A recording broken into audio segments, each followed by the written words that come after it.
Welcome, everyone. I'm Barbara Lifton, Chair of the New York State Public Campaign Finance Board. For the people watching in the public, thank you for watching our August 2nd, 2023 Commissioners meeting. I'm going to ask my colleagues in the conference room to announce their names and titles, and then we'll go to my colleagues who have joined us virtually to give us their names and titles. Thank you. Let's start with the people in the room. Anthony Cassell, Commissioner. Peter Kuczynski, Commissioner. Douglas Kellner, Commissioner. Andy Spano, Commissioner. Kristen Zabrowski-Savitsky, Co-Executive Director. Cheryl Kauser, Co-Director. Kate Rossino, Deputy Director. Brian Connor, Enforcement Counsel. Jennifer Wilson, Public Information Office. Raymond Riley, Co-Executive Director. Carl Zielman, Co-Director, PCFB. Bob Eccles, Deputy Director, PCFB. Bill McCann, Counsel. Ann Tarpinian, Enforcement Counsel. Michael Hager, Chief Information Officer for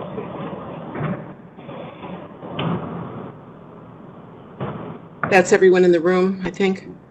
It's hard to tell. It's a big, a lot of people there in that room. So outside, do we have other people? I'm Commissioner Lifton, Chair Lifton.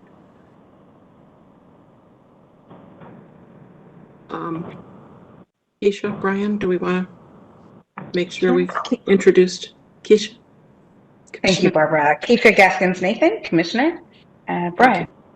Brian Kolb, Commissioner. Is that it? Do we have anyone else outside the room?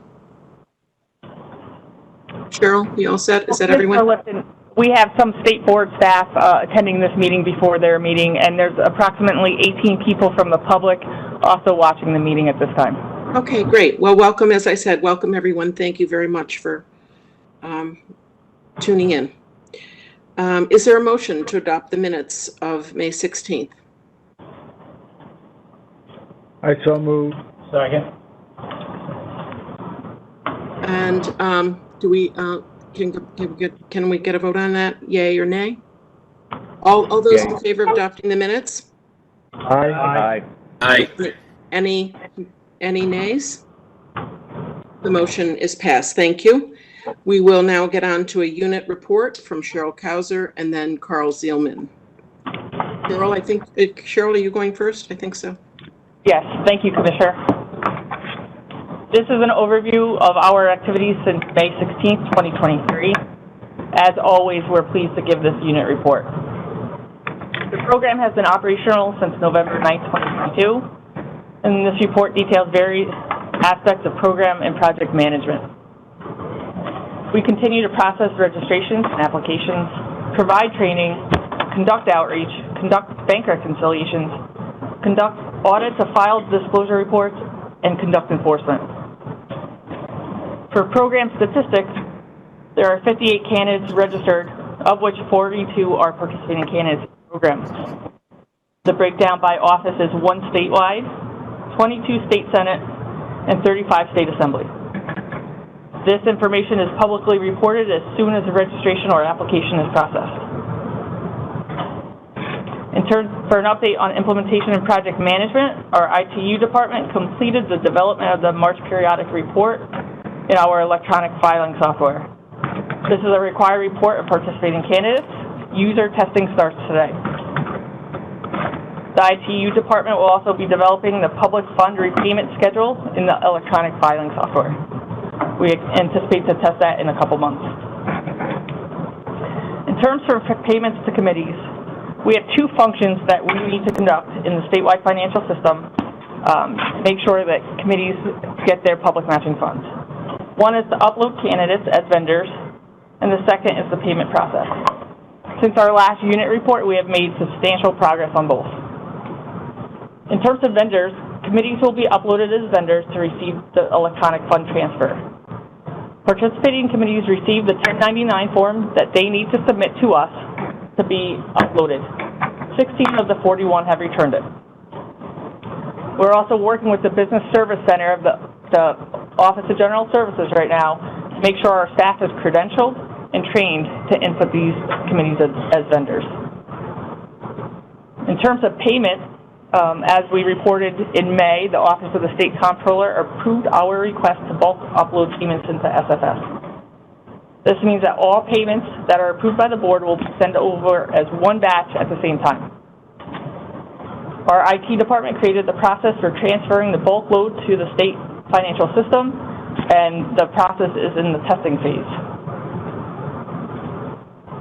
In terms of staffing, our numbers are fluid as we're actively onboarding and recruiting staff.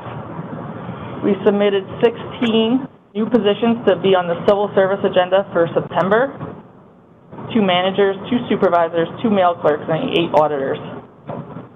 Currently, we have 37 staff of 64 filled, but 3 are onboarding soon. We have posted job postings for auditors, the tech lead, investigators, candidate liaisons, and soon we will be posting the enforcement attorney. This month we submitted our internal control report. And lastly, for my part of the unit report, we are monitoring legislation that passed both houses of the legislature. Assembly Bill 7760, Senate Bill 7564 would amend the election law as it relates to early payments, thresholds for eligibility, and competitive candidate standards, amongst other provisions. It passed both houses on June 9th and was returned to the Senate. The bill has not been delivered to the governor. Thank you, Cheryl. We'll continue on with our public outreach with PCFB. Staff continues to reach out to registered committees to make them aware of new treasurer training that is currently available. Those interested can visit the PCFB.ny.gov website for more information that pertains to that.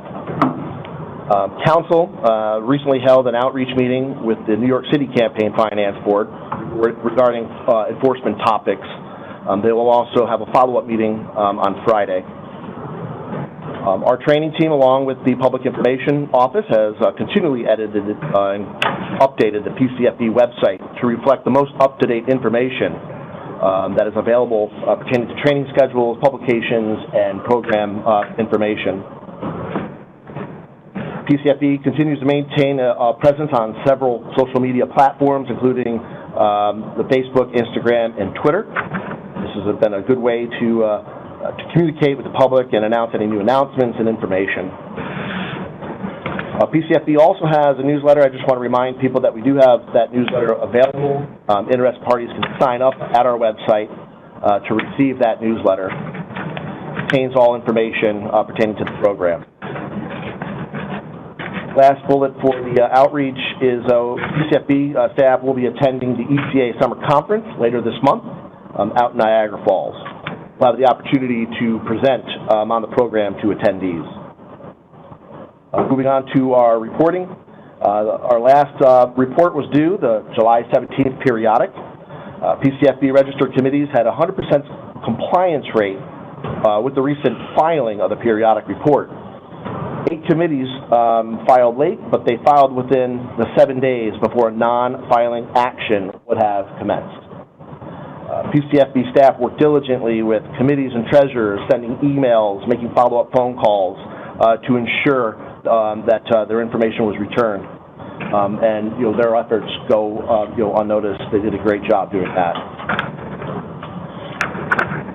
Let's segue into training.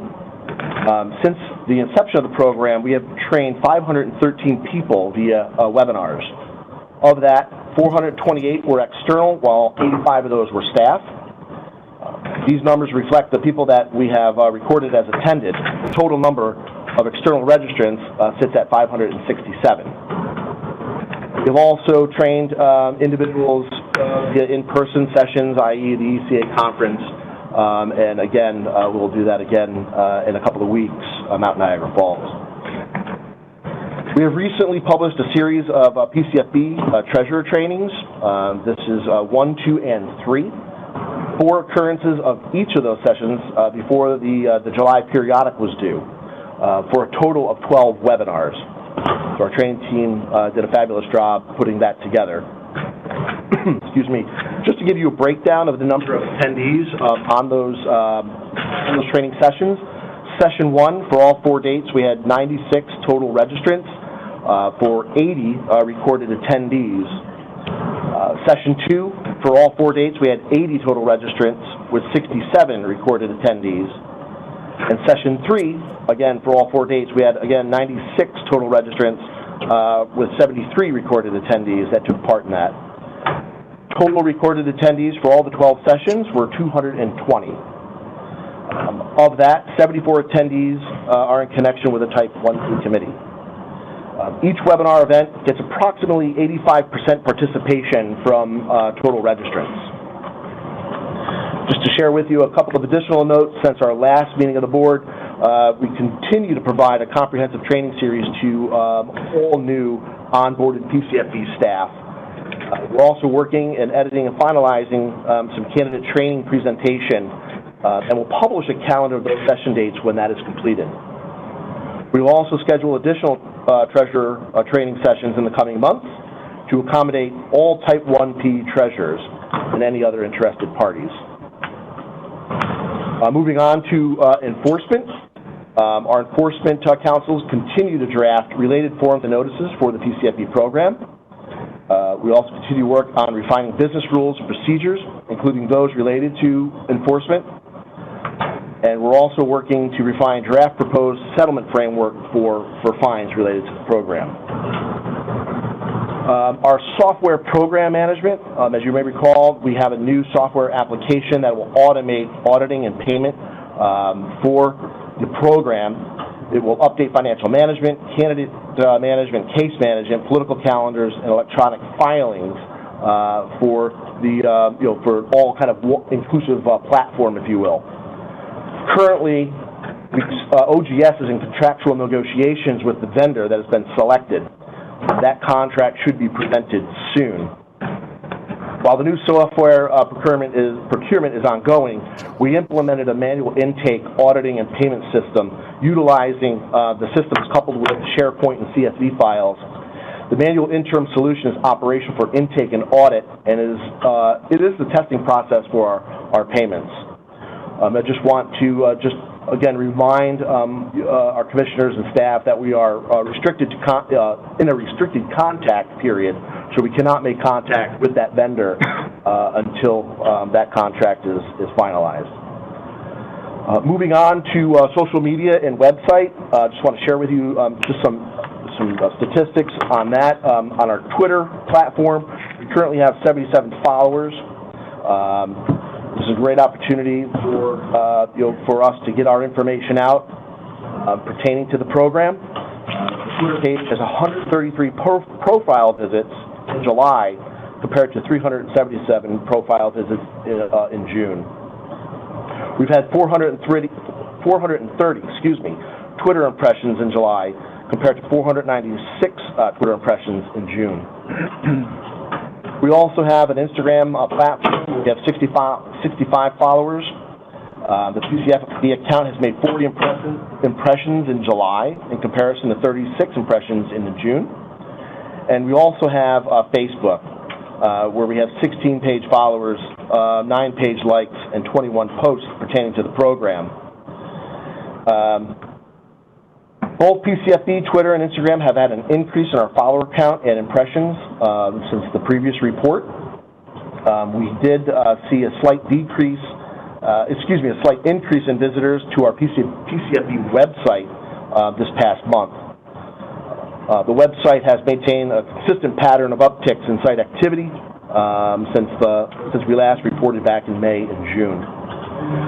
Finally, I just want to share with you that on Thursday, July 20th, the New York State Public Campaign Finance Board was awarded an Accessibility Achievement Award in recognition of the board's commitment to the digital accessibility of our website. This award was issued by the New York State Office of Information Technology Services following a yearly review of the New York State Campaign Finance Board's website. During this review, members of the ITS team found that the PCFB website had no accessibility level issues, if you will, when it comes to certain levels, level A and level AA, if you will. So that's a very proud moment for our team that put that together. So again, I want to commend our team for doing a nice job on that. And with that, Madam Chair, I will turn that over to you.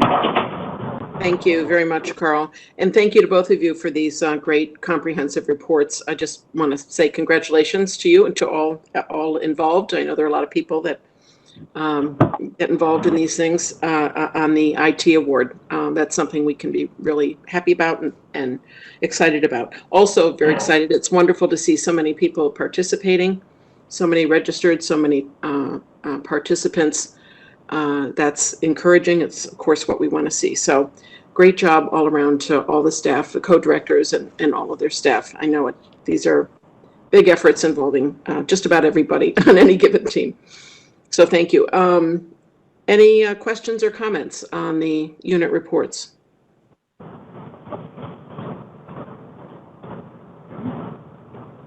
Hearing none. Going, once, twice, what do I do? Auction. I guess there are no questions or comments. Great. That means staff has done a very thorough job of getting us all the information we need. The Public Campaign Finance Board does not have any old business, any new business, or need for an executive session. The next meeting date will be coordinated with the State Board of Election and will be Chairman. Yeah. Chairman. Yes. I have an issue I'd just like to raise if I could. Who am I? I can't see Peter. Really. Peter. Oh, Peter. Hi, Peter. Yeah, sure. Okay, I just had something. We saw a few weeks ago there was a story in the papers about straw donor issues down in New York City with the mayor, and I'm wondering if there are any practices that we can put into place that anybody's thought about to try to prevent that kind of activity with the state program. Great question, Peter. I think Cheryl, are you prepared to speak to that? I think co-director. Yes. Hauser. Certainly, Commissioner. Thank you. So in going back for campaign finance laws, when campaign finance legislation was enacted for New York State in 1976, there were statutory provisions put in place for the true name of the contributor, and also there's statutory provisions in place for violations and penalties of the election law and campaign finance laws. When the Public Campaign Finance Board program was enacted in 2020, the law also gave us enforcement powers. The Public Campaign Finance Board has an enforcement unit of 8 to look over and do enforcement activities over the smaller population of filers because it is public matching funds. In addition, the Attorney General's office has authority to prosecute cases as this, so there are both deterrence and enforcement mechanisms in law currently. But I will say when we started in 2021, when staff was appointed, we went on a number of concurrent paths for project management. One was enforcement. So in July 2021, we reached out to other campaign finance jurisdictions, such as the CFB, such as the state of Connecticut, and we physically visited and have had a number of phone calls from 2021 to now to this week. So we built relationships with other jurisdictions about enforcement, about their best practices, and about anti-fraud provisions, some which we have implemented. And those conversations are ongoing. We have monitored the case to see if it's an indictment, to see what the rest of the litigation or trial comes out. So we will keep an eye on that. And for the enforcement unit that we have, as I said, we have 8 employees, and we have an onboarding plan. We're right on track with that plan with 2 enforcement counsels now and 2 clerks hired. We're hiring our 2 investigators, and we are hiring our other 2 enforcement attorneys.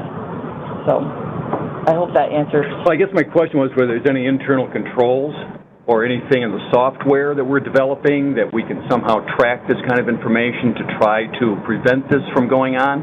I know there's a temptation there once you create this kind of a program because the matching funds become very accommodating, I guess, to people that want to give a certain amount of money. And when you give a certain amount, you get a match. If you give over that, you don't get a match. So I think it incentivizes this kind of activity, unfortunately.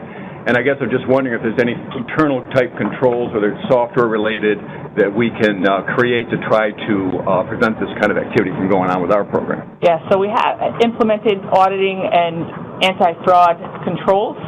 I prefer to brief commissioners privately on some of those controls that we put in place, so we're not externally sharing what those controls are at this time, but there are measures that, mostly from working with other jurisdictions, things that they have put into place, and they highly recommended that we do as well. Peter, you all set? Okay, great. Yep. Thank you, and thank you for those important questions. I think we're set. Do we have a motion to adjourn this meeting? Move to adjourn. Second. Great, the motion is passed. This meeting is adjourned. Thank you all. Yep. Thank you. Thank you. Should we move? We're not. Okay, go ahead.